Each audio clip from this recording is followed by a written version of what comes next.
بسم اللہ الرحمن الرحیم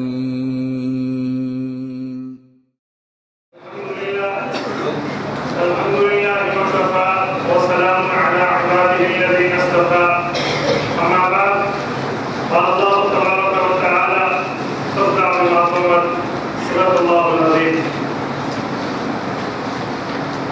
دورہ تحقیق المسائل چوتھے سالانہ میں شرکا معزز سامعین میرے ہمدشن ہمذہن ساتھیوں، میں آپ حضرات کی خدمت میں استاد المکرم سیدی وسندی و مرشدی حضرت مولانا متکلم اسلام محمد ریاض محمد دامت سیودوں کے حکم پر جس موضوع پر گفتگو کرنی ہے وہ موضوع ہے مسئلہ توسل۔ توسل کا معنی کیا ہے؟ توسل کے اندر اختلاف کی کیفیت لوگ کیا کرتے ہیں، ہمارے دلائل کیا ہے، اور اہل باطل کے گھوسلوں کے جوابات کیا ہے۔ سب سے پہلے ایک بات سمجھے، قیامت کے قرب کا زمانہ ہے۔ قرب قیامت کے زمانے کے متعلق جامع ترمذی جلد 9 صفحہ 45 سے المرتضی رضی اللہ تعالیٰ عنہ کی ایک روایت کا ایک ٹکڑا پڑھنے لگا ہوں۔ وآیات تتابع کنظام بال قطع سلکہ فتتابع۔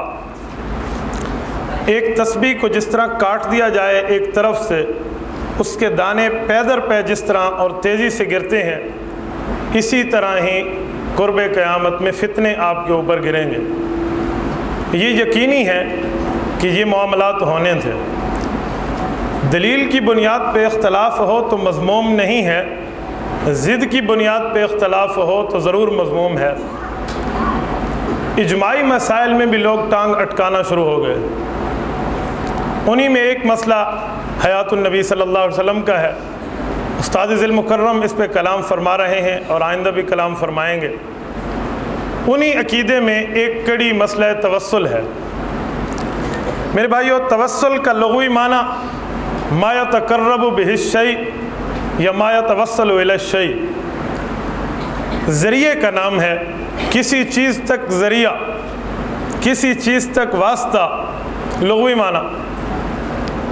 اور اسی طرح حقیقی معنی کے اعتبار سے توسل کیا ہے، شرعی معنی کے اعتبار سے، جس کو آپ اصطلاحی معنی بھی کہہ لیں، یہ توسل ہے التقرب بدعاء النبیین والصالحین او اولیاء۔ چاہے وہ بندہ نبیوں سے جا کر دعا کرائے، ولیوں سے کرائے، اللہ کے برگزیدہ بندوں کے پاس حاضر ہو، ان سے دعا کرائے، یا بجاہہم و بحرمتہم، ان کا وسیلہ دے کر دعا کرائے، یا اول عبادات کے ذریعے کالصلاۃ والصیام والزکوٰۃ، یہ چیزیں اللہ کے راستے میں ادا کر کے بندہ اس کا دعا کرائے۔ ایک لفظ گزرا کہ اولیاء کرام کی ذوات سے یا انبیاء کرام سے بندہ دعا کرائے۔ اس کے لیے علماء کی نے جو تعریفات لکھی ہیں، ان کا محصل اور مفاد یہی بنتا ہے، سواء کان فی حیاتہم او بعد وفاتہم، چاہے وفات کے بعد ہو چاہے وفات سے پہلے ہو، یہ توسل جائز ہے۔ اور یاد رکھیں، ہمارے ہاں توسل کا مسئلہ یہ مستحب ہے، مستحسن ہے، اچھا ہے۔ ہم اس معاملے میں اس کو وہ حیثیت نہیں دے رہے جو عقیدہ حیات النبی کی حیثیت ہے کہ نہ ماننے والا یہ ہے۔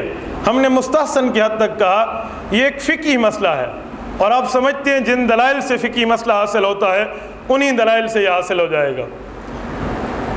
ہمیں اس پہ لب کشائی کیوں کرنی پڑتی ہے؟ اس پہ آپ حضرات کو یوں بلا کے مجمع بٹھا کے گفتگو کیوں کرنی پڑتی ہے، جبکہ ایک جائز مستحسن چیز ہے؟ اس کی وجہ مخالف کا ضد اور عناد ہے۔ اہل بدعت ہمیں اس معاملے تک پہنچا رہے ہیں کہ ہمیں مجمع لگا کر یوں ان کا رد اور اپنا مسلک پڑھانا پڑتا ہے۔ اہل باطل میں اس مسئلے میں بنیادی طور پہ جو ہمارے مد مقابل ہیں وہ غیر مقلدین ہیں اور مماتی ہیں۔ مماتی اور غیر مقلد یہ مسئلہ توسل کا انکاری ہے، اور واضح طور پہ یہ نہیں کہ بندہ انکار کرے، اسے یہودی اور عیسائی کا مذہب بتاتے ہیں، یہود اور نصارہ کا طریقہ بتاتے ہیں، شرک کا چور دروازہ بتاتے ہیں، اس طرح کے معاملات کے حد تک اتر کے آ رہے ہیں، جس کی وجہ سے ہمیں بیان کرنے کی ضرورت پڑتی ہے۔ میں ایک بات کہوں کہ اگر یہ اہل بدعت یوں اعتراض نہ کرتے نا تو شاید مسلک حقہ کے دلائل اس انداز میں جمع نہ ہو سکتے جتنے آج ہوئے ہیں۔ آپ علماء طلباء ہیں، جانتے ہیں وَبِضِدِّهَا تَتَبَيَّنُ الْأَشْيَاءُ، اگر رات نہ ہوتی نا تو دن کی قدر نہ کی جاتی، گرمی نہ ہوتی تو سردی کو اچھا کوئی نہ کہتا۔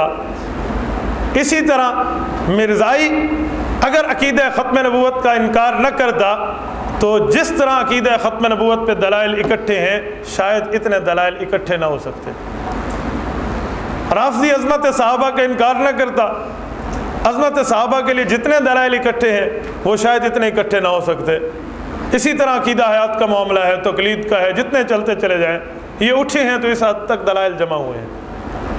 اہل بدعت نے اس کو 100% کہہ دیا بھئی یہ شرک ہے، شرک کا چور دروازہ ہے، یہ تو ان کا مسلک اور ہمارا مسلک۔ اس پہ یہاں ایک چیز اور بھی سمجھے کہ مماتی اس معاملے میں غیر مقلد کے ساتھ میں نے اس کو گنا ہے۔ آپ کہیں گے مماتی تو حنفی ہونے کا ادعا رکھتے ہیں، امام اعظم کا مقلد ہونے کا دعویٰ رکھتے ہیں، یہ اس معاملے میں ان کے ساتھ کیسے ہیں؟ یاد رکھیں عقیدہ حیات النبی کے باب میں مماتی پورا غیر مقلد ہے، عقیدہ حیات النبی میں نہیں، عقیدہ حیات النبی کے باب میں، یعنی عقیدہ حیات النبی کے متعلق جتنے مسائل ہیں ان تمام مسائل میں مماتی پکا غیر مقلد ہے۔ جو عقیدے اس مسئلے میں غیر مقلدین کے ہیں وہی ان کے ہیں، اس لیے میں نے لفظ اہل بدعت بولا ہے۔ آپ کے پاس فائل موجود ہے استاد ذی المکرم کی، یہ تو بہت ہی زیادہ آسان ہے، میں اس میں آپ کو اشارے کرتا چلوں گا، آپ اس کو دیکھتے چلے جائیے۔ توجہ، توسل کے معاملے میں 3 چیزیں بنیادی ہیں۔ کسی نبی یا ولی کا وسیلہ دینا پیدائش سے پہلے، ایک۔ دوسرا، کسی نبی اور ولی کا وسیلہ دینا اس کی زندگی میں اس سے دعا کرانا، اس کی زندگی میں اس کی ذات کا وسیلہ دینا۔ تیسرا، اس کی وفات کے بعد وسیلہ دینا۔ یہ 3 طرح۔ یہ جو درمیان والا ہے کہ اس کی زندگی میں وسیلہ پیش کرنا بذوات الفاضلہ، اس کی کچھ قسمیں ہیں۔ مثلا جو وہ بھی قائل ہیں بھی کسی بزرگ کے پاس جا کر کہو آپ ہمارے لیے دعا کرو، تو اہل بدعت بھی کہیں گے ہم اس کے قائل ہیں۔ زندگی میں اعمال صالحہ کا وسیلہ دینا، وہ کہتے ہیں یہ بھی ہم جائز سمجھتے ہیں، بھئی نماز پڑھو کہو یا اللہ میں تمہیں نماز کا وسیلہ دیتا ہوں میرا یہ کام کر دے، اور روزہ رکھو یا اللہ میں تجھے روزے کا وسیلہ دیتا ہوں یہ کام کر دے، اللہ میں نے زکوٰۃ ادا کی ہے زکوٰۃ کے وسیلے سے مولا میرا یہ کام کر دے، وہ کہتے ہیں یہ تو ہم مانتے ہیں۔ اعمال کا وسیلہ، یہ زندگی میں جا کے کسی کو آپ میرے لیے دعا کر دو، آپ بزرگ ہو میرے لیے دعا کر دو، کہتے ہیں یہ بھی جائز ہے۔ پھٹا اس معاملے میں آ کے پڑتا ہے کہ پیدائش سے پہلا وسیلہ تم نے کہاں سے نکالا، ابھی تو آئے بھی نہیں ہیں، یا وفات کے بعد تم نے کہاں سے نکالا، ذات کا وسیلہ تم نے کہاں سے دیا، ذات کا وسیلہ نہیں دیں، یہ شرک ہے، یہود اور عیسائی کا معاملہ ہے۔ اس طرح کے فتویٰ بازی ہمارے اوپر آ جاتی ہے۔ ہم بنیادی طور پہ ایک بات کہیں گے، اعمال صالحہ کا وسیلہ تم بھی مانتے ہو، ذات کے وسیلے کا انکار کرتے ہیں، چاہے وہ پیدائش سے پہلے ہو پیدائش کے بعد ہو، نبی اور ولی کے لیے۔ میں ایک بات پوچھتا ہوں، ذات کے وسیلے سے پہلے اعمال کے وسیلہ، نماز کا دو، روزے کا دو، حج کا دو، زکوٰۃ کا دو، جہاد کا دو، قربانی کا دو، یہ تمام اعمال ہے، ان کا وسیلہ دو۔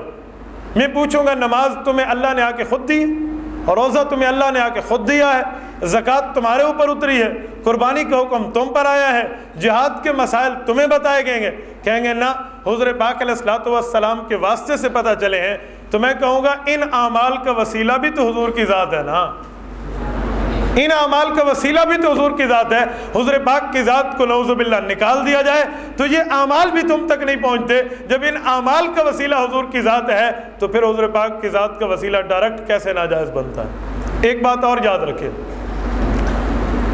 تقرب، کسی کا قرب حاصل کرنا اعمال کے حساب سے اہل بدعت بھی جائز مانتے ہیں۔ میں ایک بات پوچھتا ہوں، عمل کر کے، نماز پڑھ کے، روزہ رکھ کے بندہ اللہ کے قریب ہو جاتا ہے، ہم مانتے ہیں، بتائیں عمل افضل ہے یا رسول اللہ کی ذات افضل ہے؟ آپ یقینی سمجھتے ہیں نا کہ رسول اللہ کی ذات افضل ہے؟ میں صرف آپ سے نہیں پوچھتا، بلکہ اس سے پہلے آپ اگر اس پہ دیکھ لیں تو صفحہ نمبر 5 کے اوپر یہ مکمل آیت موجود ہے، سورۃ آل عمران آیت نمبر 64، لقد من اللہ علی المؤمنین اذ بعث فیہم رسولا۔ اللہ پاک امتنان کی بات فرما رہے ہیں، احسان کی بات فرما رہے ہیں کہ میں نے تمہارے اندر رسول بھیجا ہے۔ نماز کے لیے نہیں فرمایا، روزے کے لیے یوں نہیں فرمایا، حج کے لیے یوں نہیں فرمایا، حضور پاک علیہ الصلوۃ والسلام کی ذات کے لیے فرمایا ہے، تو حضور پاک علیہ الصلوۃ والسلام کی ذات افضل ہوئی۔ ایک ہے تو نماز پڑھ کے خدا کے قریب ہو اور روزہ رکھ کے خدا کے قریب ہو، حضور پاک علیہ الصلوۃ والسلام کی ذات عالیہ اس سے بلند ہے، ذات کا وسیلہ بطریق اولا جائز بنتا ہے۔ اچھا ایک چیز اور بھی یاد رکھیں، حضور پاک علیہ الصلوۃ والسلام کی ذات کے بارے میں ایک بات کہوں، بندہ عمل کرتا ہے، عمل کا وسیلہ پیش کرتا ہوں، عمل کا وسیلہ اور حضور کی ذات کا وسیلہ، اگر ان دونوں کا کمپٹیشن مقابلہ کیا جائے، حضور پاک کی ذات کا وسیلہ افضل نکلے گا۔ عمل میں تو ریا بھی آ سکتا ہے، عمل میں دکھلاوا بھی آ سکتا ہے، عمل میں خوشنودی غیر بھی مطلوب ہو سکتی ہے۔ حضور پاک علیہ الصلوۃ والسلام کی ذات کے بارے میں کیا کہو گے؟ آپ علیہ السلام کی ذات میں تو چیزیں موجود نہیں ہیں۔ من صلی یرائی فقد اشرک، من صام یرائی ومن تصدق یرائی۔ فضائل اعمال والے تو فضائل تبلیغ میں پڑھ چکے ہیں، میں نے اسی لیے فضائل اعمال کا حوالہ دیا تھا کہ تم اس میں دیکھ لو۔ بندہ کسی کے دکھلاوے کے لیے نماز پڑھے تو کہتے ہیں مشرک ہو جاتا ہے، یعنی مشرکوں والا کام کر لیتا ہے، اس طرح دکھلاوے کا روزہ ہے، اس طرح دکھلاوے کا صدقہ ہے، تو اس میں تو ریا بھی آ سکتا ہے۔ لیکن حضور پاک علیہ الصلوۃ والسلام کی ذات کے معاملے میں ریا نہیں ہے۔ یہاں ایک جملہ معترضہ سمجھیں، وہ کہتے ہیں ہر عبادت کرو، اللہ رب العزت قبول کریں قبول نہ کریں، دونوں احتمال ہیں۔ کوئی سی بھی عبادت ہو، اللہ قبول کرے ہو سکتا ہے، نہیں قبول کرے ہو سکتا ہے، تحت مشیت اللہ تعالیٰ ہے، اللہ کی خوشنودی پہ ہے، اللہ کی چاہت پہ ہے، رب چاہیں تو قبول کرے، نہ چاہیں تو نہ کرے۔ لیکن کوئی آدمی درود پاک پڑھے تو یہ یقینی بات ہے کہ وہ مقبول ہے۔ درود پاک کا معنی اللہ یہ فائدہ نبی علیہ السلام کو دے دے، وہ گناہگار کے منہ سے بھی اللہ قبول فرماتا ہے۔ حضور پاک کی ذات بلند ہے، یہ تو مقابلہ ہی نہیں ہے۔ تو ذات اور اعمال کی بات ہے، اگر اعمال کا وسیلہ جہاں سے جائز بنتا ہے، حضور پاک کی ذات کا وسیلہ انہی دلائل سے بطریق اولا جائز بنتا ہے۔ اس کی ایک مثال ہمارے استاد محترم دیتے ہیں، صحیح مسلم جلد 2 صفحہ 10 کی، باب تحریم سب اصحاب صحابہ، سب اصحاب النبی۔ حضور پاک علیہ السلام کے صحابہ کو نازیبا کلمہ بھی نہیں کہنا، بری بھلی بات بھی نہیں کہنا ان کے لیے۔ اس کے لیے کیا ہے؟ لا تسبوا احدا من اصحابی فان احدکم لو انفق مثل احد ذهبا ما ادرک مد احدهم ولا نصیفا۔ لوگوں یاد رکھو، ایک صحابی رسول نے اگر ایک مٹھی جو اللہ کے راستے میں صدقہ کر دیا اور تم نے اس کے مقابلے میں اس سے بڑھنے کے لیے، اس سے آگے ہونے کے لیے احد پہاڑ جتنا سونا بھی اللہ کے راستے میں خرچہ کر دیا، صدقہ کر دیا، تو اس کا ایک مٹھی جو ہے وہ آپ سے بڑھ کے ہے۔ وجہ کیوں بڑھ کے؟ اس کی کیا معنی ہے؟ وجہ کیا ہے؟ اس کی وجہ ذات پیغمبر سے تعلق ہے۔ وہ تعلق میرا ذات پیغمبر سے نہیں ہے جو صحابی رسول کا حضور پاک کی ذات سے۔ حضور پاک کی ذات کا تعلق اس حد تک ہے کہ صحابی ایک مٹھی جو رب کے راستے میں خرچ کرتا ہے، میں احد پہاڑ خرچ کرتا ہوں، احد پہاڑ اس کے مقابلے میں کم ہے، صحابی کا ایک مٹھی جو ہے زیادہ ہے۔ ذات پیغمبر کی اس حد تک معاملہ ہے۔ اور یاد رکھیں، ذات پیغمبر یہ تو بہت بڑی چیز ہے۔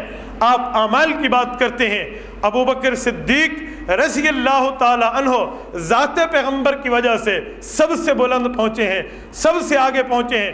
کوئی اور دلیلیں اپنی جگہ افضلیت صدیق اکبر کی، لیکن ذات پیغمبر کا دخل ان میں سب سے زیادہ ہے۔ کیا آپ روایت نہیں جانتے؟ عمر فاروق رضی اللہ تعالیٰ عنہ کی نیکیاں آسمان کے تاروں کے برابر ہیں۔ ہم عائشہ حیران ہو کے پوچھتی ہیں، یا رسول اللہ میں نے تو سمجھا کہ میرے والد کی نیکیاں ہوں گی۔ نہیں، تیرے والد کی ہجرت والی رات کی نیکی عمر فاروق کی ساری زندگی کی نیکیوں سے بڑھ کے۔ وجہ ہجرت کی رات صدیق نے گود میں لٹا کے پیغمبر کی ذات کی زیارت کی ہے، تو ذات کا معاملہ اس حد تک ہے کہ عمر فاروق کی ساری زندگی کی نیکیاں صدیق کی ذاتی نیکیوں سے بڑھ کے۔ یہ مکمل یہ نیکیاں اور افضلیت کا معاملہ صدیق اکبر کی پیغمبر کی ذات سے معاملہ دخل ہے، پیغمبر کی ذات کا دخل ہے۔ حضور پاک علیہ الصلوۃ والسلام کو دیکھو تو مکمل آگے۔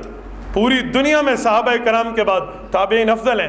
امام اعظم ابو حنیفہ رحمۃ اللہ علیہ کائنات میں سب سے افضل ہیں، بہت بڑی شخصیت ہے صحابہ اور تابعین کے بعد، لیکن صحابی رسول کا درجہ تو بہت زیادہ ہے۔ وجہ صحابہ میں مجھے کوئی ایسا صحابی نہیں ملتا جس نے قانونی طور پہ یوں شریعت لکھوائی ہو جیسے امام اعظم نے لکھوا دی ہے، مکمل شریعت، یوں تو نہیں ملتا۔ وجہ اس نے تو سب سے پہلے کام کیا ہے، تبییض الصحیفہ اول من دونہ، سب سے پہلے یہ تدوین والا ہے، اس کا رتبہ کیوں نہیں بڑھا؟ یقیناً اس کا بڑھ جاتا، لیکن ایک ہی معاملہ ہے، صحابی کا تعلق میں پیغمبر کی ذات ہے، اس کے تعلق میں صحابی کی ذات ہے، یہ تابعی ہیں، وہ صحابی ہیں، حضور پاک کی ذات کا اس حد تک معاملہ ہے۔ تو جو لوگ ذات کا انکار کرتے ہیں انہیں تھوڑی بہت پیالہ شرم کا پی جانا چاہیے، شرم کا پینا بڑی بات ہے، شرم کا پیالہ سونگ لینا چاہیے، تاکہ اس معاملے میں وہ دیکھیں کہ ہم پیغمبر کی ذات کے وسیلے کا انکار کر رہے ہیں، حضور پاک علیہ الصلوۃ والسلام کی ذات عالیہ جو یہ لے کر آئے ہیں نا ان اعمال کو، ان کا وسیلہ کر رہے ہیں، یہ پتہ نہیں کیسی بات ہے۔ استاد جی فرما رہے تھے میاں والی کے علاقے میں میرا ایک جگہ جلسہ تھا، مجھے منتظمین نے کہا کہ آج آپ جو ہے نا وہ مسئلہ بیان نہ کرنا، عقیدہ حیات النبی۔ میں نے پوچھا کیوں؟ تو انہوں نے کہا مجمع میں 70% سے زیادہ وہ لوگ ہیں، 70% سے زیادہ۔ استاد جی فرمانے لگے پھر تو وہی بیان کرنا چاہیے تاکہ ان کو سمجھ آئے۔ تو انہوں نے کہا نہیں بھائی تھوڑا گزارا، یہ وہ ادھر ادھر کی بات۔ استاد جی فرماتے جب میں نے بیان کیا اور بیان اپنے عروج پہ پہنچا، اس وقت میں نے بیان روک کے کہا اللہ پاک تم سب حضرات کو مدینہ لے جائے۔ کیا فرمایا؟ تم سب حضرات کو مدینہ لے جائے۔ تو مجمع نے کیا کہا ہوگا؟ آمین۔ تو استاد جی نے کہا اللہ پاک تمہاری برکت سے مجھے بھی لے جائے۔ تو انہوں نے کہا آمین۔ استاد جی نے کہا شرم کرو۔ وہ حیران ہوئے، بھئی ہم نے اسے دعا دی ہے، ہمارے وسیلے سے دعا کر رہا ہے اور ہمیں کہتے ہیں شرم کرو، یوں تو نہیں ہونا چاہیے۔ استاد جی نے فرمایا میں نے اسی لیے تمہیں کہا شرم کرو، اگر میں کہتا حضور پاک کی ذات کی وجہ سے اللہ مدینہ لے جائے تو تم نے کہنا تھا شرک ہے، جب میں نے کہا تمہاری ذات کی وجہ سے لے جائے تو تم نے کہا آمین، تو میں نے کہا شرم کرو۔ ٹھیک ہے، اسی وجہ سے حضور پاک علیہ السلام کی ذات اس سے اوپر ہے، ذات کا معاملہ بہت بلند ہے، اعمال کا معاملہ وہ نہیں ہے۔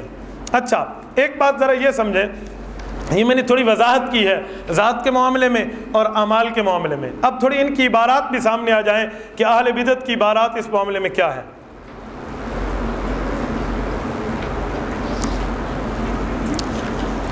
صفحہ نمبر 2، صفحہ نمبر 3 بلکہ، مذہب اہل بدعت موجودہ دور کے غیر مقلدین اور مماتی حضرات نے انہیں کیا کہا ہے۔ طالب الرحمن غیر مقلد صاحب ہیں، آئیے عقیدہ سیکھیے، صفحہ 159 پہ لکھتے ہیں کسی فوت شدہ نبی یا ولی کا وسیلہ دینا جائز نہیں ہے کیونکہ یہ عمل صالح نہیں ہے۔ حضور پاک کا وسیلہ دینا عمل صالح نہیں ہے، آپ اندازہ لگائیں یہ کیا کہہ رہا ہے۔ دوسرے نمبر پہ محمود احمد، یہ بھی غیر مقلد ہے، فتاوی صراط مستقیم صفحہ 70 پہ لکھتا ہے کہ جو انسان کو شرک میں مبتلا کر دیتا ہے، وسیلے کی بات کر کے شرک میں مبتلا کر رہا ہے۔ رئیس ندوی توسل بالزوات کے بارے میں اس نے جو گالیاں دی ہیں، مجموعہ مقالات پر سلفی تحقیقی جائزہ صفحہ 856 سے لے کے 872 تک آپ اس کو دیکھ لیں، اس نے کس حد تک گری ہوئی زبان وسیلہ ماننے والوں کے لیے بولی ہے۔ مماتیوں میں مولانا محمد حسین نیلوی اپنی کتاب ندائے حق جلد 2 صفحہ 349 عنوان مسئلہ بالزوات والانبات کا اصل ماخذ، اس کے تحت لکھتے ہیں یہ مسئلہ یہود اور ہنود سے چلا ہے، یہود اور ہنود سے ہمارے پاس آیا ہے۔ مولانا محمد طاہر صاحب پنجپیری البصائر اس کے حاشیے میں صفحہ 237 پہ لکھتے ہیں قائلین توسل پہلے دور کے مشرکین ان کا عقیدہ ایک ہے۔ میں تبصرہ نہیں کر رہا ورنہ میں کہہ سکتا تھا موجودہ دور کا فتنہ نمبر 1 غیر مقلد اور آپ کا عقیدہ ایک ہے۔ بہرحال یہ ان کے ساتھ ہمیں ملا رہے ہیں۔ مولانا عطا اللہ بندیالوی وسیلہ کیا ہے، صفحہ 42 41 46 64 کیا لکھا کہ نہ کسی صحابی کا عمل ہے، قرآن حدیث کے خلاف ہے، بالکل اس کے وسیلے پہ کوئی ثبوت نہیں ہے۔ اس حضرت علامہ صاحب کے آپ جو ہے نا دعوے کی حقیقت آئندہ جو ہے نا بات میں آپ سن لیں گے۔ ایک مقام پہ کہتے وہ پاگل اپنا درخواست پیش کرنے کے لیے مخلوق میں سے وسیلوں اور واسطوں کو ڈھونڈتا پھرتا ہے، شرک کیا ہے، صفحہ 19۔ میاں محمد الیاس مولانا طاہر پنجپیری کی ایک تصنیف کا ذکر کرتے ہوئے لکھتے ہیں یہ مولانا کی پہلی مطبوعہ تصنیف ہے جیسا کہ نام سے بھی ظاہر ہے، اور اس کا موضوع توسل و وسیلہ ہے، پورے ہندوستان میں عام ہے اور شرک کے بنیادی اسباب میں سے ہے۔ آپ آئندہ حوالہ جات میں دیکھیں گے کہ یہ فتویٰ کن پہ لگ رہا ہے۔ اور اس کے ساتھ صفحہ 2 پہ آ جائیں، مذہب اہل سنت والجماعت بھی دیکھ لیں۔ مذہب اہل سنت والجماعت میں علامہ سبکی الشافی المتوفى 756 ہجری کیا لکھتے ہیں، ان التوسل بالنبی صلی اللہ علیہ وسلم جائز فی کل حال قبل خلقہ و بعد خلقہ فی مدت حیاتہ فی الدنیا و بعد موتہ فی مدت البرزخ شفاء السقام للصبح کی صفحہ 358 پہ حضور پاک علیہ السلام کا وسیلہ ہر صورت میں جائز ہے، تخلیق سے پہلے ہو، تخلیق کے بعد ہو، دنوی زندگی میں ہو یا قبری اور برزخوی زندگی میں ہو، مکمل جائز ہے۔ علامہ قسطلانی نے بھی اس کے لیے واضح لکھا، ينبغي للزائر ان يكثر من الدعاء والتضرع والاستغاثہ والتشفع والتوسل به صلی اللہ علیہ وسلم، المواہب اللدنیہ جلد 3 صفحہ 417۔ علامہ قسطلانی اس کے لیے کیا لکھ رہے ہیں؟ للزائر، زیارت کے لیے جو بندہ قبر پہ آتا ہے اس کے لیے، تو یہ وفات کے بعد بھی ہو گیا نا، زیارت کے لیے جو بعد میں جاتے ہیں قبر پہ تو وفات کے بعد بھی اس سے ثابت ہوتا ہے۔ آپ اندازہ لگائیں ہمارے علماء نے اس کے لیے کیا سے کیا تک لکھا ہے۔ اس کے ساتھ ایک بات یہ بھی دیکھیں، مسند الہند حضرت شاہ ولی اللہ محدث دہلوی نے اپنی کتاب حجت اللہ البالغ اس میں لکھا، صفحہ اس کا جلد 2 صفحہ 6 ہے، فرماتے ہیں من ادب الدعاء تقدیم الثناء علی اللہ والتوسل بنبی صلی اللہ علیہ وسلم لیستجاب، حضور پاک علیہ السلام کا وسیلہ دیں اور ثنا پہلے پڑھیں تاکہ آپ کی دعا قبول ہو جائے۔ علماء دیوبند کی اجماعی دستاویز المحنت علی المفند، یہ المحنت علی المفند علماء دیوبند کی عقائد کے معاملے میں پہلی اجماعی دستاویز ہے۔ حضرت مولانا ابو ایوب قادری حافظہ اللہ تعالیٰ تشریف لا رہے ہیں، کل اور پرسوں آپ کے سامنے رضا خانیت کی حقیقت کو بیان کریں گے، یہ انہی کے جواب میں لکھی گئی ہے۔ حسام الحرمین علی المنہر الکفر والمین، احمد رضا خان کے ذہن کی ذاتی اختراع ہے، اس کے جواب میں علماء دیوبند نے لکھا ہے المحنت علی المفند۔ میں امتحاناً نہیں بلکہ ترغیباً آپ سے پوچھتا ہوں، کوئی ساتھی ہاتھ کھڑا کرے جو اس کتاب کا اصلی نام بتا سکے۔ المحنت علی المفند المعروف بھی ہے، اصلی نام بتا سکے، شاباش بتائیں۔ جزاک اللہ۔ التصدیقات لدفع التلبیسات، آپ اندازہ رکھیں اہل بدعت کی تیاری بھی دیکھیں اور اپنی تیاری بھی دیکھیں، تیاری بندہ کھل کے رکھے۔ التصدیقات لدفع التلبیسات، یہ تلبیسات کا معاملہ جو ہے احمد رضا خان بریلوی کے اوپر رد ہے، وہ کل تلبیس ابلیس کے معاملے مولانا وسائع کہہ رہے تھے نا، اس کو اسی سے جوڑ لیں، معاملہ وہی ہے۔ المحنت علی المفند، درمیان میں ایک چھوٹی سی بات کرتا جاؤں، اس دن ایک غیر مقلد نے تانا دیتے ہوئے المحنت پہ کہا تسی مہندی چائے پھر دے ہو۔ میں نے کہا یار لفظ محنت کی توہین نہ کرنا۔ کہتے کیوں؟ میں نے کہا تمہارے ابا محترم مولانا صفی الرحمن مبارک پوری نے یہ الرحیق المختوم میں لفظ محنت کو حضور پاک کے ناموں میں ایک نام شمار کیا ہے، وَمُحَنَّدٌ مِّن سَيْفِ اللَّهِ الْمَسْلُولِ۔ تو اپنے ابا جی کو دیکھ لے، اپنے گھر کی خبر لے، بعد میں اس معاملے پہ اعتراض کرنا۔ تو یہ علماء دیوبند کے مسلک بیان کرتے ہوئے التصدیقات لدفع التلبیسات میں المحنت علی المفند، چوتھے سوال کے جواب میں یہ بھی یاد رکھیں، یہ سوال علماء عرب کی طرف سے آیا تھا علماء دیوبند کو کہ تم مسلمان نہیں ہو، کیوں؟ تم یہ نہیں مانتے، یہ نہیں مانتے، یہ نہیں مانتے۔ 26 سوالوں کے جواب آئے تو فرمایا حقیقی مسلمان تو تم ہی ہو۔ علماء عرب کا سوال تھا الثالث والرابع هل الرجل ان يتوسل في دعواته بالنبي صلی اللہ علیہ وسلم بعد الوفات ام لا، حضور پاک کا وسیلہ وفات کے بعد دینا جائز ہے یا نہیں، یا دوسرے حضرات کا بالسلف الصالحین کا کہا ان کا دینا جائز ہے یا نہیں۔ ہمارے علماء نے جواب دیا عندنا و عند مشائخنا، ہمارا اور ہمارے بزرگوں کا طریقہ کیا ہے؟ یجوز التوسل فی الدعوات بالانبیاء والصالحین من الاولیاء والشہداء والصادقین فی حیاتہم و بعد وفاتہم، المحنت علی المفند صفحہ 36 صفحہ 37، یہ جائز ہے ہمارے علماء کے ہاں۔ ہمارے اور ہمارے مشائخ کا طریقہ بھی یہی ہے، ہمارے اور ہمارے مشائخ کا۔ مجھے ایک آدمی کہنے لگا تمہارے مولویوں نے ہمارے اور ہمارے مشائخ کا طریقہ کہا ہے، کوئی اور دلیل تو نہیں دی، یہ دلیل تو دیوبند والوں نے نکالی ہے۔ میں نے کہا بابا جھوٹ ہے، اگر بخاری پڑھی ہے تو تجھے اس بات سے تعلق اور واسطہ اور علم ہونا چاہیے کہ امام بخاری حدیث بعد میں لاتے ہیں، ترجمۃ الباب میں اکابر کی بات کو پہلے لاتے ہیں۔ صافہ حماد بن زید بیدیہ ابن المب، یہ پورے پہلے اکابر کی بات لائے، پھر عبداللہ بن مسعود کی حدیث لائے ہیں علمنی التشہد رسول اللہ صلی اللہ علیہ وسلم وکفی بین کفیہ، حدیث بعد میں اکابر کے عمل کو پہلے مسلک کو پیش کرنا، یہ انہی کا طریقہ ہے جن کا تم نام لیتے ہو۔ ہمارے علماء نے یہ لکھ کے دیا۔ اچھا اس پہ ایک یاد رکھیں، یہ میں نے اجماعی دستاویز کا لفظ بولا ہے، اجماعی دستاویز کا کیا معنی؟ حضرت مولانا زکریا کاندلوی رحمۃ اللہ علیہ کے شیخ اور مرشد حضرت مولانا خلیل احمد سہارنپوری رحمۃ اللہ علیہ نے اپنے ہاتھ سے لکھی ہے شیخ الہند نے اس پہ دستخط کیے ہیں، حکیم الامت نے اس پہ دستخط کیے ہیں، مفتی عزیز الرحمان نے اس پہ دستخط کیے ہیں، مولانا مفتی کفایت اللہ رحمہ اللہ نے اس پہ دستخط کیے ہیں، حاجی عبدالوہاب صاحب کے پیر نے حضرت عبد الرحیم رائے پوری نے اس پہ دستخط کیے ہیں۔ یہ سارے علماء کے تصدیقی دستخط موجود ہیں۔ حضرت نانوتوی کے بیٹے مولانا احمد نانوتوی کے دستخط ہیں جو حضرت قاری طیب صاحب کے والد ہیں۔ ان تمام علماء نے دستخط کر کے یہ عقیدہ ایشو کیا ہے، اسی لیے میں نے اجماعی دستاویز کا لفظ بولا ہے۔ یہ تمام علماء دیوبند کا اتفاقی مسئلہ ہے۔ آج کل بعض لوگ کہتے ہیں نا، آج بھی مجھے ایک مواتی نے میسج کیا، پھر اس کے بعد کال کہ مولانا آپ کہتے ہو المحنت پہ دستخط کر لو، المحنت پہ فتاوی دارالعلوم دیوبند پہ دستخط کر لو جہاں لکھا ہوا ہے نص قطعی ہے، انک لا تسمع الموتى، نص قطعی ہے۔ میں نے کہا بابا میں تو نص قطعی جانتا ہوں، قطعی الدلالت ہے یا قطعی الثبوت ہے، یہ تو نہیں لکھا ہوا۔ قطعی کی بھی دو قسمیں اہل علم جانتے ہیں، نص قطعی تو قرآن کی ہر آیت ہے۔ یہ تو نے کہاں سے نکالا بھائی یہ آیت نص قطعی ہے؟ میں تو اس کے ساتھ ملا کے 6665 اور آیتوں کو بھی نص قطعی مانتا ہوں، تو ایک کی بات کرتا ہے۔ فتاوی دارالعلوم دیوبند پہ دستخط کراتے ہو، وہاں صرف مفتی عزیز الرحمان صاحب کی رائے مبارکہ لکھی ہوئی ہے، اس پہ دستخط کر جو حضرت مولانا عزیز الرحمان کے ساتھ سارے علماء دیوبند کا اجماعی موقف ہے، اس پہ بات نہیں کرتے۔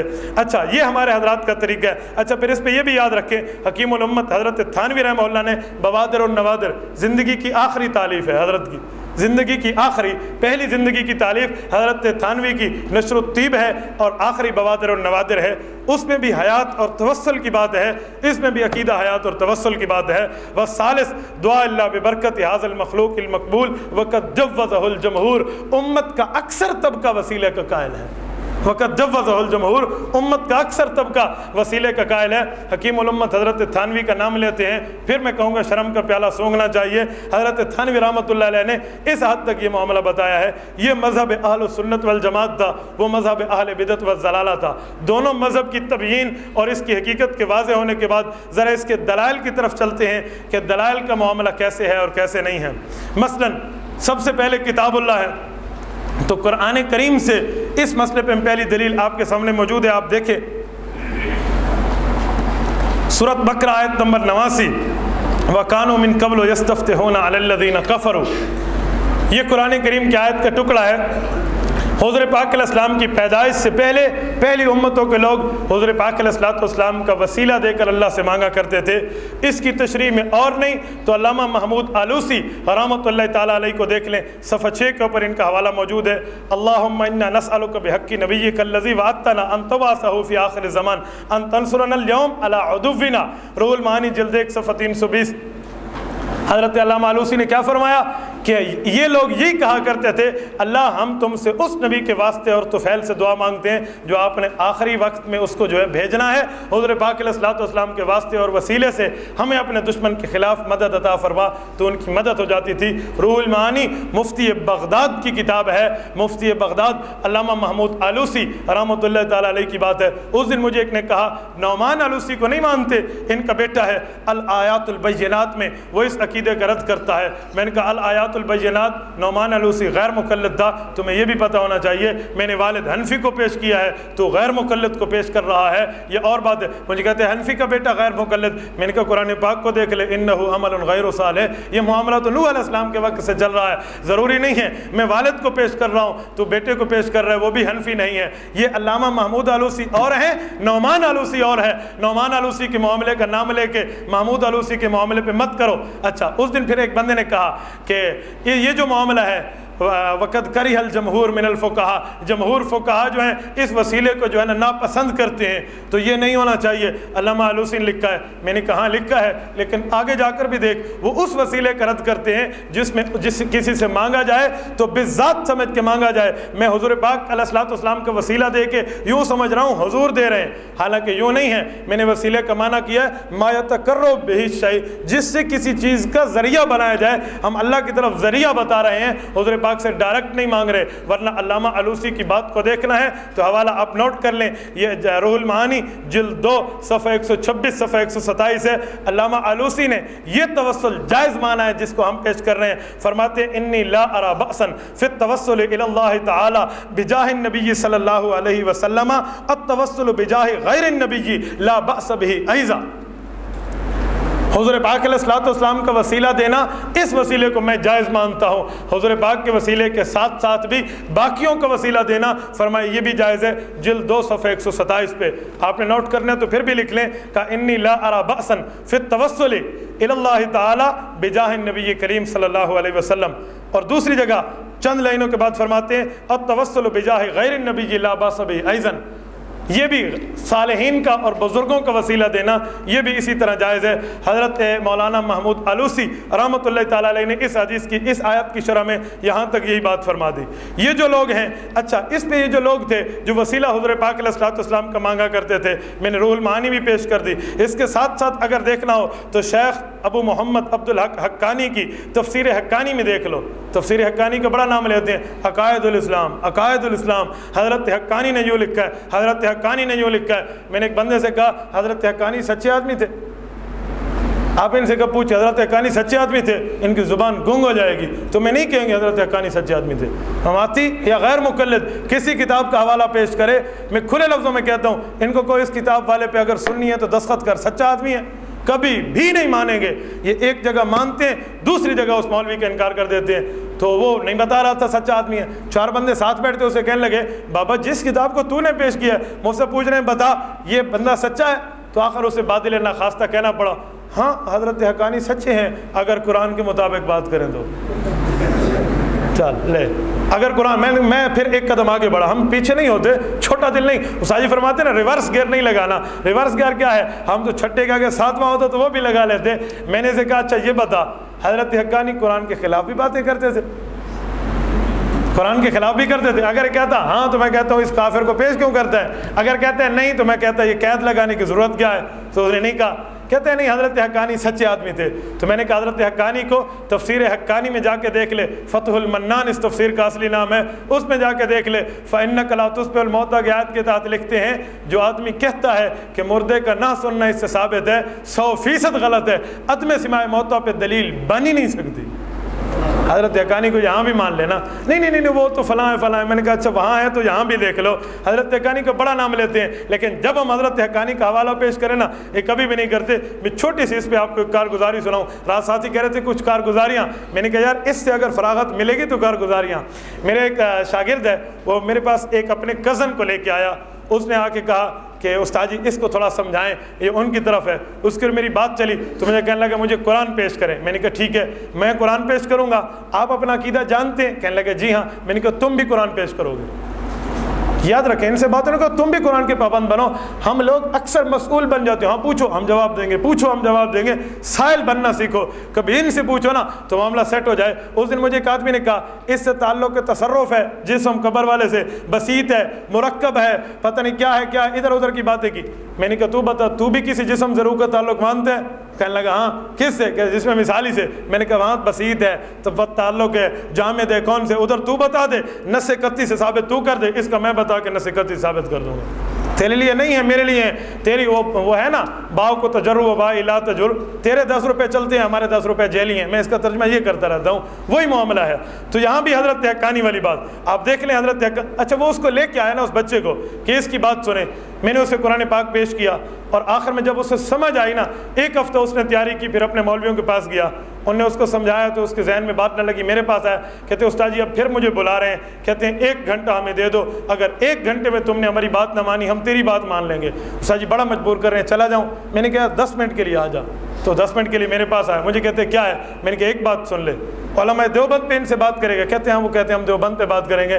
میں نے کہا دیوبندی جو عالم تجھے دلیل میں پیش کریں آنکھیں بند کر کے اس پہ دستخط کر لینا کہ میں اس کا عقیدہ مانتا ہوں۔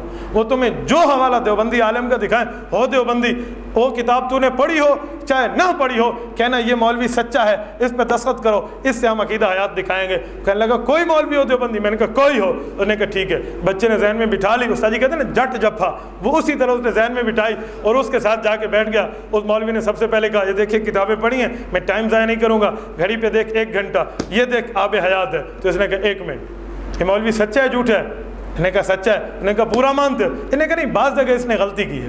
تو انہوں نے کہا اس کتاب کو ادھر رکھ، اچھا اس نے کہا یہ دیکھ فتاوی رشیدیہ، اس نے پھر کہا وہی اصول لگایا نا، یہ ایسا نٹ ہے جو ہر قابل پہ چڑھ جاتا ہے نا، انہوں نے کہا یہ بتا اس مولوی کو پورا من، کہتے نہیں ایک دو جگہ، انہوں نے کہا اس کو بھی ادھر رکھ دے، وہ کہتے ہیں استاد جی ادھر والا ڈھیر ادھر آ گیا، ایک دلیل نہیں بتا پایا۔ یہ ایسے لوگ ہیں، آپ کبھی اس معاملے میں چلے نا ان کو پابند کر کے دکھائیں۔ میں نے تبھی حضرت مولانا عبداللہ کاکانی پہ بات کی ہے، حضرت مولانا عبداللہ کاکانی کی تفسیر حقانی جلد 1 صفحہ 510، مدینہ کے یہود بنی اسد بنی غطفان وغیرہ قبائل جب شکست کھا کے عاجز آتے اپنے علماء کی دعا کرتے، اللہم ربنا والی دعا مانگتے، حضور پاک علیہ السلام کا وسیلہ دیتے تو انہیں فتح عطا فرمائی جاتی۔ اس کے ساتھ مولانا ادریس کاندلوی کا حوالہ بھی آپ کے سامنے تفسیر معارف القرآن کاندلوی جلد 1 صفحہ 233 سے موجود ہے، انہوں نے بھی اس معاملے میں عقید توسل کے جائز ہونے پہ استدلال کیا ہے۔ یہ تصریحات سے معلوم ہوتا ہے کہ حضور پاک علیہ السلام کی آمد سے پہلے بھی حضور پاک کا وسیلہ دیا جا سکتا تھا۔ اب بعض لوگ اس پہ اعتراض کرتے ہیں، ہم یہ آیت کی تفسیر دکھا دیا نا کہ حضور پاک علیہ السلام کے آنے سے پہلے انہیں وسیلہ دیا ہے، قرآن نے ذکر کیا، ہم مانتے ہیں۔ تو بعض لوگ کہیں گے بابا یہ توسل بالذات تو یہود کا طریقہ ہے، اکثر ہم آتے یہ کہتے ہیں نا یہ تو یہود کا طریقہ ہے۔ میں جواب دینے سے پہلے ایک بات کہوں، اگر کسی مسئلے میں اہل و سنت کے عقیدے میں اہل بدعت شامل ہو جائے تو اس مسئلے کو چھوڑ دینا چاہیے، چھوڑ دیں۔ میں ان سے کہوں گا اہل و سنت والجماعت کھانا آگے رکھ کے کھاتے ہیں، شیعہ بھی کھانا آگے رکھ کے کھاتا ہے، تم کھانا پیچھے رکھ کے کھایا کرو، بھائی وہ ہم سے شریک ہے۔ یہ کہاں سے نکالا؟ بھائی بابا وہ شریک ہے تو تجھے مان لینا چاہیے، بھائی یہودی بھی مان گیا ہے تو تجھے تو مان لینا چاہیے۔ یہ وہی بات ہے، حضرت نانوتوی رحمۃ اللہ علیہ لکھنؤ سے گزرے تو ایک رافضی بیٹھا تھا، اس نے حضرت نانوتوی رحمۃ اللہ علیہ کے سامنے گردہ نہیں ہوتا جسم کے، یہ جو بکرے کے جسم میں گردہ ہوتا ہے یہ رافضی نہیں کھاتے، تو اس نے گردہ اٹھایا اور ایک کتے کے سامنے پھینکا، کتا بھی نہیں کھاتا، تو اس نے سونگا اور ہٹ گیا۔ تو حضرت نانوتوی کہنے لگا مولوی دیکھ لے اس کو، کتے نہیں کھاتے، اس کو کتے نہیں کھاتے، تم کھاتے ہو؟ حضرت نانوتوی فرمانے لگے ہاں کتے نہیں کھاتے، ٹھیک ہے سمجھے؟ تو میں بھی یہی کہتا ہوں دیکھ یہودی بھی مان گیا ہے، ٹھیک ہے، یہ تو تجھے ہم نے اس کی زبان کا جواب دیا ہے، باقی بات اپنی جگہ۔ نور الانوار تو اب سارے پڑھ چکے ہیں، اس میں بحث الفرق بین الالہام النبی صلی اللہ علیہ وسلم وغیرہ ہی، اس کے تحت ملا جیون رحمۃ اللہ علیہ نے جو لکھا ہے شرائع من قبلنا شریعتنا ما لم تنسخ، جب تک ہماری شریعت منسوخ نہ کر دینا، من قبلنا ہم سے پہلے جتنی شرائع موجود ہیں وہ شرائع کا حکم ہمارے اوپر جائز ہوگا جب تک اس کو شریعت منسوخ نہ کرے۔ ہم نے اللہ رب العزت نے اس بات کو نقل کیا ہے، ہماری شریعت نے کہیں منسوخ نہیں کیا، تنسیخ تو دکھا دے چھوڑ میں دوں گا، جب تنسیخ ثابت نہیں ہے تو یہ چیز امت محمدیہ کے لیے بھی ضروری ہے۔ اس پہ علامہ محمود آلوسی کو بھی دیکھ لے، فرماتے ہیں مذہبنا فی شرع من قبلنا وان کان انہ یلزمنا علی انہ شریعتنا لیکن لا مطلقا بل ان قص اللہ تعالی علینا بلا انکار۔ روح المعانی جلد 2 صفحہ 239 سورۃ کہف آیت نمبر 21 کی تفسیر میں فرمایا کہ جب تک اس کو شریعت منسوخ نہ کرے وہ ہمارے لیے ہے، اللہ اس کو بیان کرے انکار نہ کرے تو وہ ہمارے لیے بھی ضروری ہے، ان کے ساتھ بھی ہمارے لیے یہ معاملے کا معاملہ اسی طرح ہی ثابت ہے۔ اچھا ایک بات اور سمجھے، یہ تو ثابت ہوا، اب بعض لوگ ہمارے سامنے پیش کرتے ہیں نا ذات کا وسیلہ پیش نہ کرو، ذات کا نہیں کرو، اعمال کا کرو، ہم کہتے ہیں اعمال کے پیش کرنے کی دلیل تو اصحاب الغار والا واقعہ پیش کرتے ہیں نا، وہ غار میں جو 3 آدمی گئے تھے اور اپنے اعمال دیے تھے، ذہن میں آ گیا نا؟ جن کے ذہن میں آ گیا تو ٹھیک ہے، جن کے ذہن میں نہیں آیا تو یہ انہیں یاد دلا دیں گے، ٹھیک ہے نا؟ وہ غار میں تینوں گئے، اعمال کا وسیلہ دیا اور اس کو جو ہے نا کیا کہتے ہیں، ان کو غار کا پتھر ہٹتا گیا باہر آ گئے۔ تو میں نے کہا یہ بھی تو بنی اسرائیل کا واقعہ ہے نا، تو اعمال کے معاملے میں یہودیوں سے استدلال کر تو جناب قبلہ پہ کوئی اعتراض نہیں ہے، اور ہمارے اعمال نامے میں استدلال کریں تو ایک ہی میں ہی بیچارہ ٹھہرا ہوں۔ سبھی مجھ سے کہتے ہیں کہ رکھ نیچی نگاہ اپنے معاملے کو نہیں دیکھتے، یہ ذہن میں رکھیں، اس لیے وہاں سے یہ استدلال کریں تو ان کے ہاں جائز بنتا ہے، ہم استدلال کریں تو بطریق اولا جائز بنتا ہے۔ توسل کے مسئلے پہ دوسری دلیل قرآن کریم سورۃ النساء آیت نمبر 64، وَلَوْ أَنَّهُمْ إِذْ ظَلَمُوا أَنفُسَهُمْ جَاءُوكَ فَاسْتَغْفَرُوا اللَّهَ وَاسْتَغْفَرَ لَهُمُ الرَّسُولُ لَوَجَدُوا اللَّهَ تَوَّابًا رَحِيمًا۔ اس آیت کریمہ میں اللہ پاک نے 3 باتیں کی ہیں، توجہ کریں، 3 باتیں بیان فرمائیں۔ پہلی بات، گناہ گار آدمی گناہ کرنے کے بعد توبہ کرے، ایک بات۔ دوسری بات، حضور پاک علیہ السلام کے پاس آئے اور حضور پاک سے بھی معافی کی درخواست کرے، اور تیسری بات، اللہ پاک ایسے آدمی کو معاف کر دیں گے۔ خود گناہ کر رہا ہے، گناہ کے بعد احساس ہوا، توبہ کی، حضور کے پاس آ کے حضور سے بھی گناہوں کے استغفار کا کہا، اللہ پاک اسے معاف کر دیں گے۔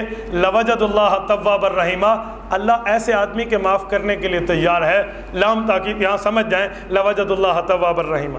اچھا یہ آیت ہے، اس آیت کریمہ کے تحت جتنی باتیں بھی پیش کریں نا، اس میں ایک دو باتیں آپ یاد رکھیں، اس کو وسیلے کے اوپر ہمارے علماء نے شروع سے فٹ کیا ہے، آج تک یہ آ رہا ہے۔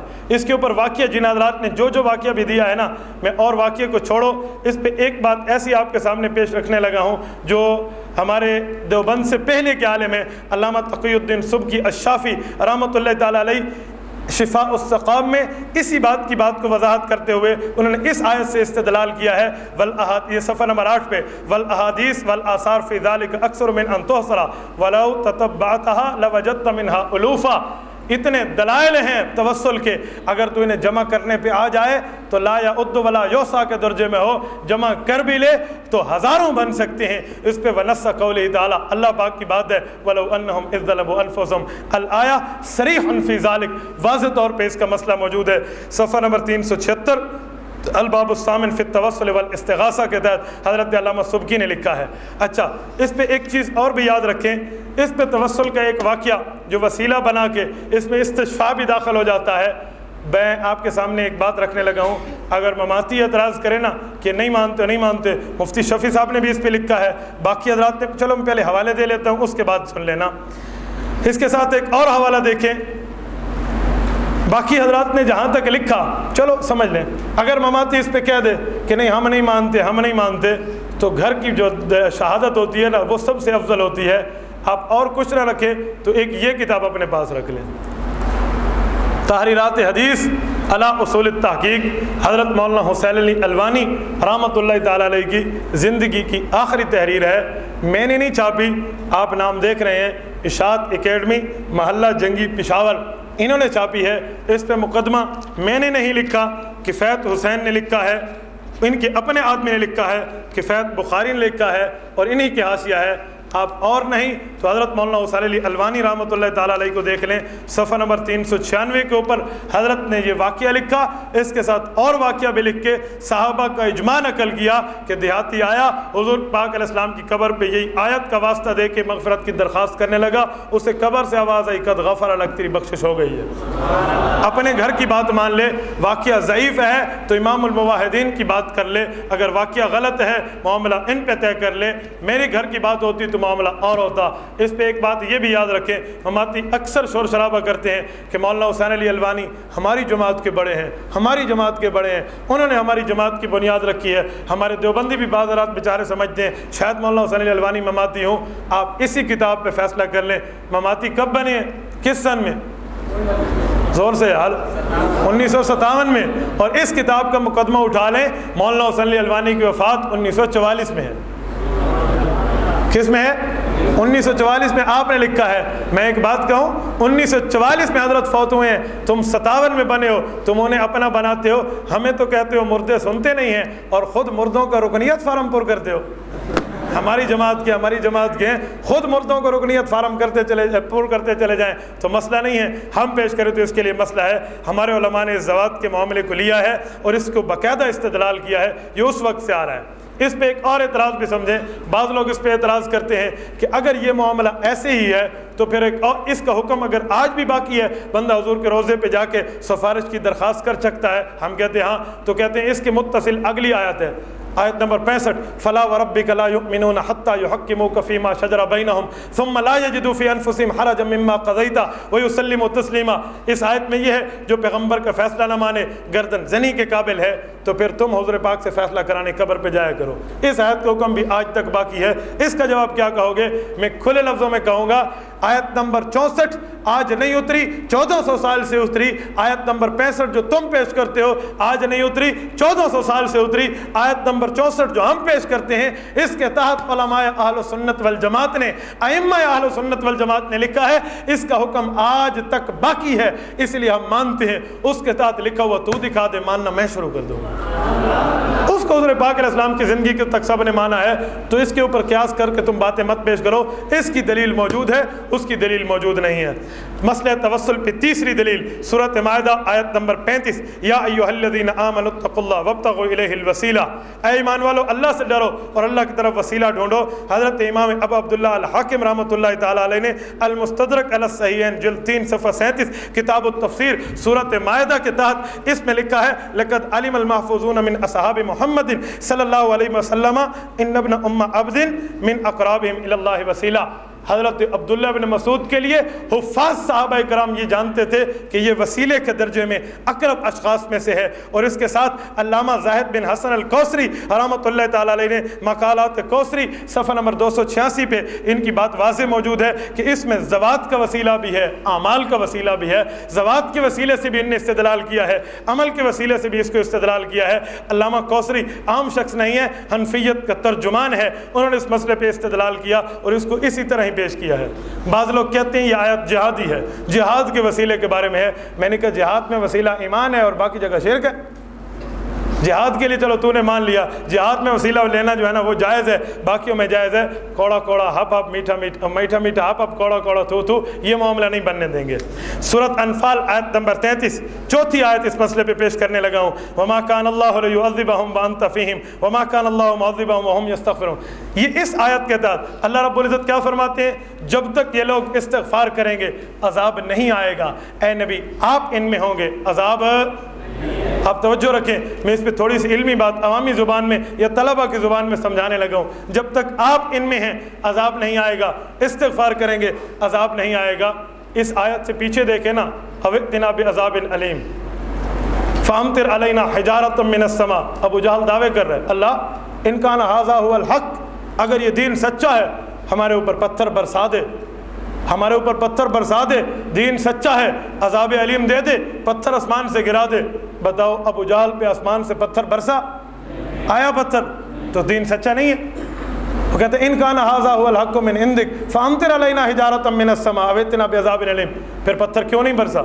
دین حق تھا، اس کی وجہ انت فیہم، حضور پاک علیہ السلام موجود ہیں، نبی کے موجود ہونے سے اسی وسیلے کی وجہ سے یہ سارے کافر عذاب سے بچے ہوئے۔ یہ اسی وقت میں تفسیر القرآن بالقرآن کر رہا ہوں، ابھی میں نے اس کی تفسیر شروع نہیں کی۔ آپ یاد رکھیں حضور پاک علیہ السلام جب تک ان میں ہیں انت فیہم عذاب نہیں آئے گا۔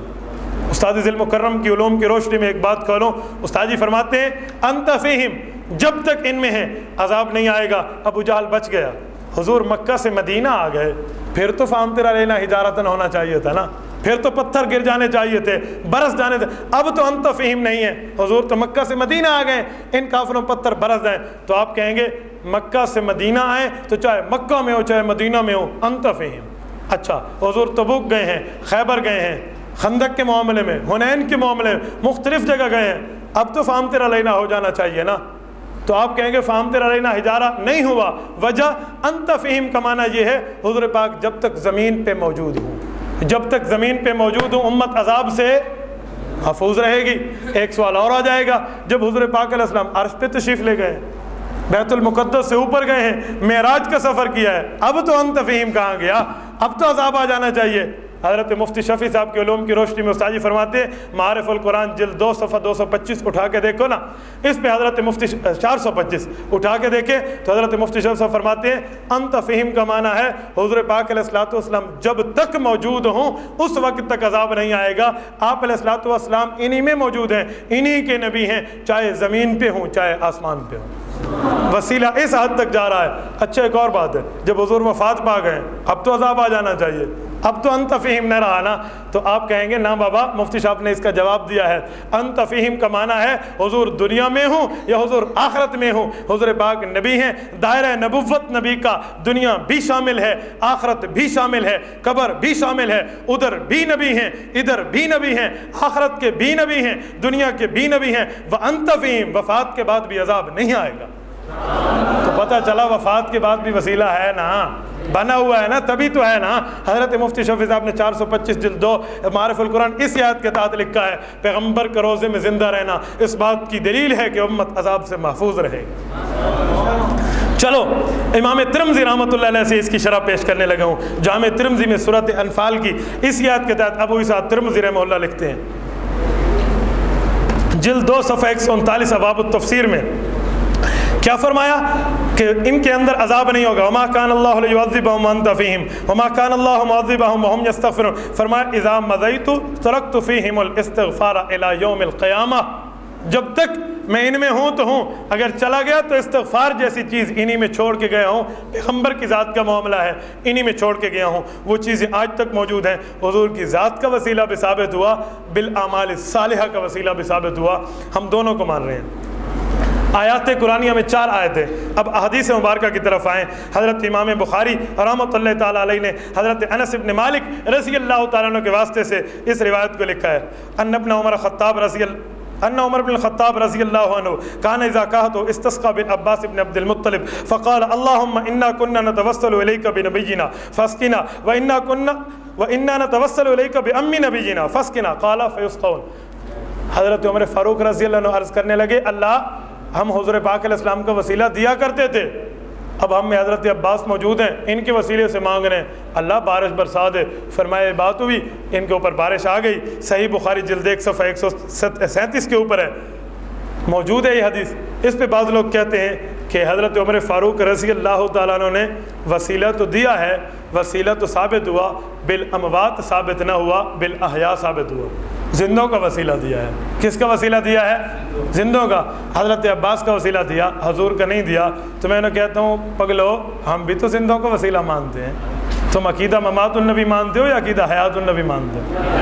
ہم تو زندوں کا وسیلہ مانتے ہیں، حیات النبی مان کے زندے کا وسیلہ دے رہے ہیں، وہ تو نے خود ہی مان لیا ہے کہ توسل بالاحیاء ثابت ہے۔ اگر اس سے یہ کہے کہ حیات دنیویہ مراد ہے، چلو تو نے تعویل کی تو ہم اس کا بھی جواب دیں گے۔ میرے بھائیو یاد رکھنا، حضور پاک علیہ السلام کی ذات کا وسیلہ اس میں چھپا ہوا ہے۔ جس طرح 100 روپے کے نوٹ میں 10 روپے چھپے ہوتے ہیں نا، پھاڑنے سے نہیں سمجھنے سے سمجھ آتے ہیں، اس میں بھی حضور پاک کی ذات کا وسیلہ چھپا ہوا ہے۔ عباس کا وسیلہ دیا، یہ نہیں کہا بے عباس ابن عبد المطلب، عباس کا وسیلہ دیتا ہوں، فرمایا بے امی نبی جینا، ہمارے نبی کا چچا ہے۔ اپنے نبی کی بات پھر بھی کی ہے، حضور پاک کی ذات کا وسیلہ اس میں چھپا ہوا ہے۔ حضرت عباس کا وسیلہ دیا ہے، حضرت عباس سے صدیق حضرت عثمان غنی رضی اللہ عنہ کو رتبہ بڑا ہے یا نہیں ہے؟ بتائیں یار۔ حضرت عباس ٹھیک ہے حضور پاک کے چچا ہیں، لیکن آپ کا عقیدہ نہیں ہے کہ امت میں تیسرے نمبر پہ کون ہے؟ عثمان ہے۔ حضرت عثمان کا وسیلہ حضرت عمر دیتے نا، ابو بکر صدیق تو چلو فوت ہو گئے تھے، حضرت عثمان کا دیتے، خود علی المرتضیٰ رضی اللہ عنہ کو دیتے، عشرہ مبشرہ ہیں، عبادلہ اربعہ ہیں، باقی صحابہ موجود ہیں، ان کا نہ دینا، ان کا دینا قرابت نبوی کی وجہ سے تھا، تو حضور کی ذات کا وسیلہ آ گیا نا۔ اس میں بھی حضور پاک علیہ السلام کی ذات کا وسیلہ ہے۔ حضرت عباس کا توسل دینے میں یہاں 3-4 وجوہات اس کی استاد جی نے لکھی ہیں، ان میں دیکھ لیں۔ حضور پاک کو چھوڑ کے عباس کے وسیل دینے میں چند وجوہات ہیں۔ حضرت عمر فاروق وسیلے میں یہ بتانا چاہتے ہیں انبیاء کا بھی جائز ہے، غیر انبیاء کا بھی جائز ہے، ٹھیک ہے۔ انہوں نے تو اماتیت کے معاملے کی جڑ کاٹ کے رکھ دی ہے، پتہ نہیں اس کو اپنی دلیل کیسے بتاتے، تمہاری دلیل نہیں ہے، تمہارے لیے ذلیل ہے یہ معاملہ۔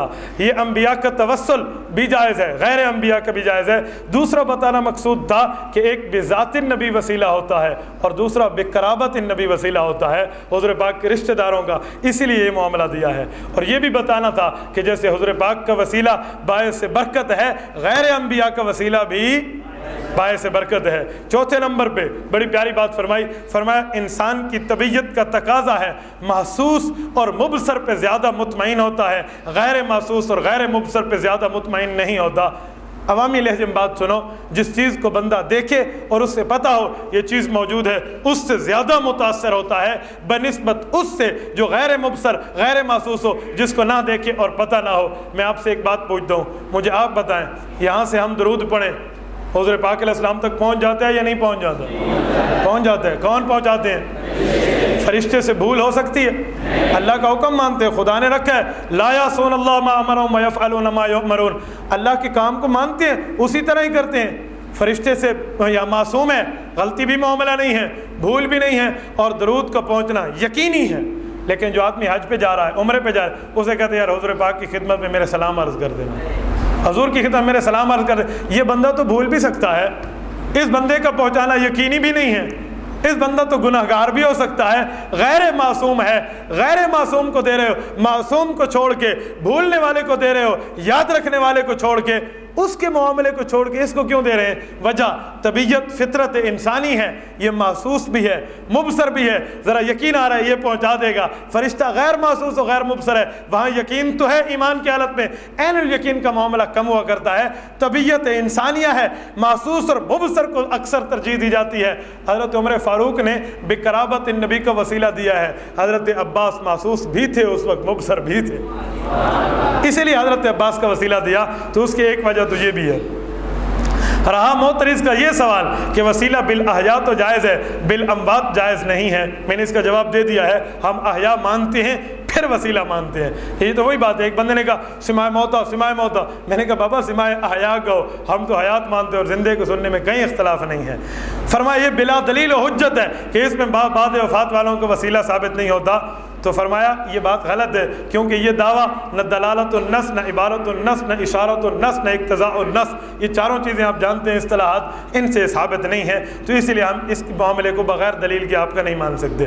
حضرت عمر فاروق رضی اللہ تعالیٰ نے جہاں جو لفظ بولا ہے اللہم انا کننا نتوسل، اللہ ہم وسیلہ دیا کرتے تھے، کننا نفعل کا لفظ بولا ہے، تو اس کا معنی یہ ہے کہ صحابہ کرام شروع میں یہ کیا کرتے تھے، حضور پاک علیہ السلام کی ذات کا وسیلہ بھی دیا کرتے تھے، تو ذات کا معاملہ بھی جائز بنتا ہے۔ پھر حضرت بیعم نبی یہ کہا تو اس سے یہ بھی ثابت ہوا کہ حضور کے قرابت والوں کو بھی دے سکتے ہیں۔ میں اس پہ ایک چھوٹی سی مثال آپ کو دوں۔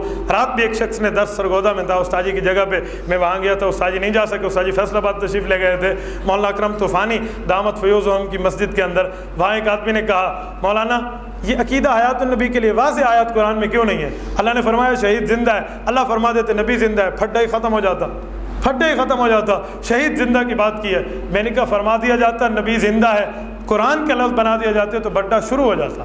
مجھے کہتا ہے پھڈا شروع ہو جاتا کیا مقصد؟ میں نے کہا شہید کو فرمایا ہے تو اتنا پھڈا نہیں ہے، نبی کا کہا جاتا تو پھڈا بڑھ جاتا۔ انہوں نے کہا کیسے؟ میں نے کہا دیکھو اللہ فرما دیتے ہیں نبی قبر میں زندہ ہے تو شہید کی حیات سمجھ نہ آتی، وہ کہتے وہ تو نبی ہے بڑے درجے والا ہے وہ زندہ ہے، ہم شہید کی کیسے مانیں؟ تو اللہ نے چھوٹے درجے والے کی حیات بتائی ہے تو بڑے درجے والے کی حیات سمجھ آئی ہے۔